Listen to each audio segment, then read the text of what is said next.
I'm going to be running you through all the models and seeing how they compare to each other. Right, let's get on with it.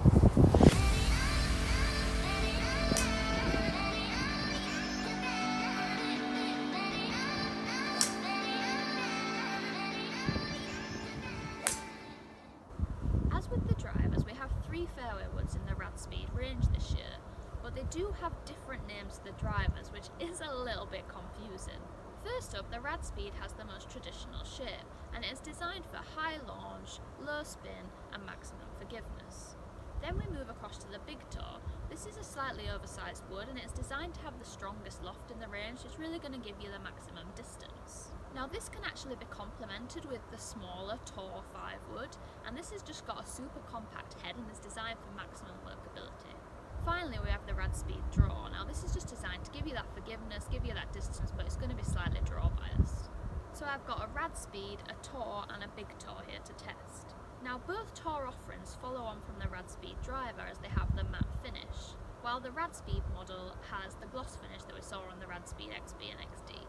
I actually think this is really nice that you have a consistent story across the range in terms of the gloss finishes, so even though you don't have the same names, it's very easy to tell kind of which drivers and fairways are going to match in terms of what the aesthetic of the crown is. Out of the 3, the Tor 5 wood definitely draws my eye straight away. I just love the compact sizing of it and also the simplicity of the club head. In fact, I really like the clean classic styling of both the Tor offerings here.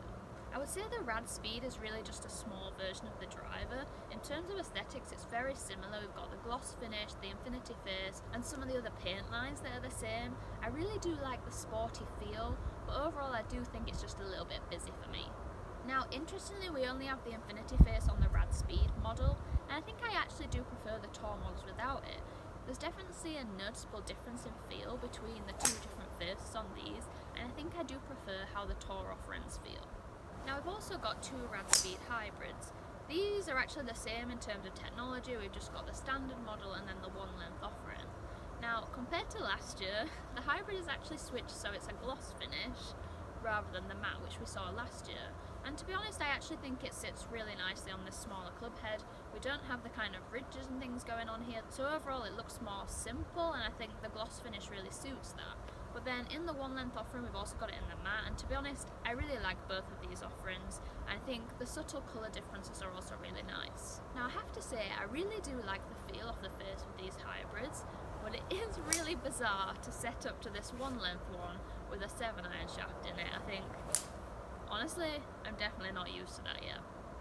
I had to hit the Tor 5 wood first because honestly I just couldn't resist. It's a joke how good this thing looks. Straight away I struck this so well, and actually probably a lot more consistently than I thought I would given the size of the club head. I was averaging 181 yards with this, with my best shot out at 185. However, given the fact that this club has 70.5 degrees of loft on it, I did kind of think this would go further than that, especially given that kind of my gamer hybrids are weaker lofts than this, and I would expect them to go that far easily. But then again, this club really isn't designed for distance.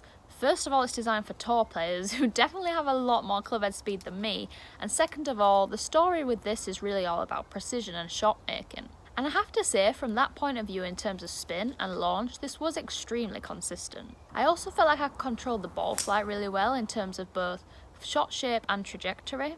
In fact, honestly, I would be happy to put this in my bag just based on how consistent it was. Then moving on to the Big Toe, although there's meant to be kind of a consistent story across these, there is a very big jump up in terms of sizing. Visually, it almost does feel like you need something in the middle because this and the Radspeed are both quite oversized in terms of head shape. Now, I do really like the styling of the club head and I think it looks great behind the ball, but I do struggle a bit with the size, especially when you're hitting it off the deck. Having said that, it does work really well off the tee as an alternative to driver. So I averaged 200 yard carry with this, which is pretty good for a 3-wood, but I did expect with kind of the strong loft story here that it would go a bit further. Having said that, this is also about low spin, and it did have the lowest spin of the 3 models, averaging at just over 2,500 RPM on average. And from that point of view, I have to say it worked really nicely. Sometimes I can launch the ball too high, so if you've got too much spin, this doesn't really work, it balloons up and you lose a lot of distance. I didn't find that with this model at all.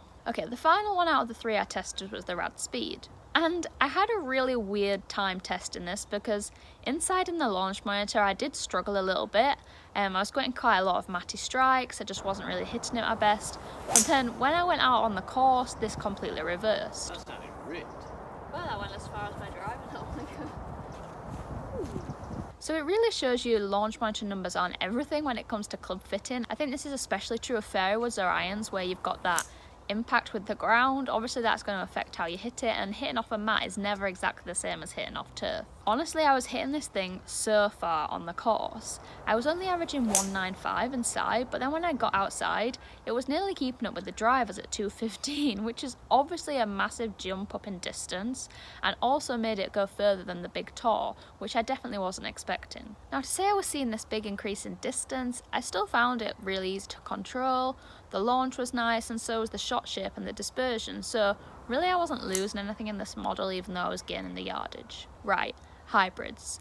These are generally my favourite club in the bag, so I always get really excited when I get to test a new one out. Now this was a 4 hybrid with 21 degrees of loft, and my average carry came out at 167 yards when I was testing this. Now really I was pretty disappointed in this because I really like the looks of this club, the feel is exceptional, and I also really liked the control of it, but this number's just not going to keep up in terms of my bag because I can already hit my irons that far. So in terms of gapping, there wouldn't really be a place for it in my bag.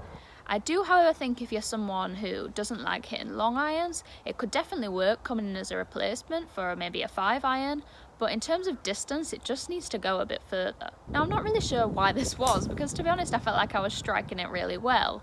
And I guess maybe people with different club head speeds would find different things to me, or maybe I just need a custom fitting and to look at a different build. One really good thing about the distance though was just how consistent it was. I mean, across all my testing, there was only 3 yards of difference between my best and my worst shot, which is ridiculous. So maybe if you're someone who already has high club head speed, hits this far enough, then you would really benefit from this club in terms of its consistency. Now I also compared this to the 1 length offering. This was also a 4 hybrid, and again it had 21 degrees of loft. Now this averaged at 158 yards carry, and I think really this is probably only going to get some use if you've already got the 1 length irons in the bag and you want consistency throughout the set. I actually found my front to back dispersion was better with the standard Radspeed rather than the 1 length, which was definitely rather surprising. I thought this would have been the other way around. The only thing that was actually more consistent with the 1 length offering was the spin, which was also significantly lower. Right, overall Roundup. I love the small offering of the Tour 5 wood in this range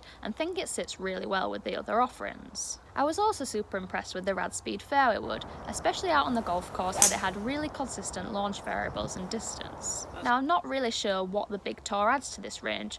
Other than it being slightly more lower spinning, I didn't really see any more distance with it, and as it's a very similar size to the Radspeed, it feels like there could have been an opportunity here to do something a bit different. Although I like the looks, feel and the control of the hybrids, I just don't feel like they go far enough to consider putting them into play. Right, that's all for today. If you have any questions, feel free to put them in the comments below. Don't forget to hit that like button and make sure you subscribe too. And head over to the National Golfer social media channels for more.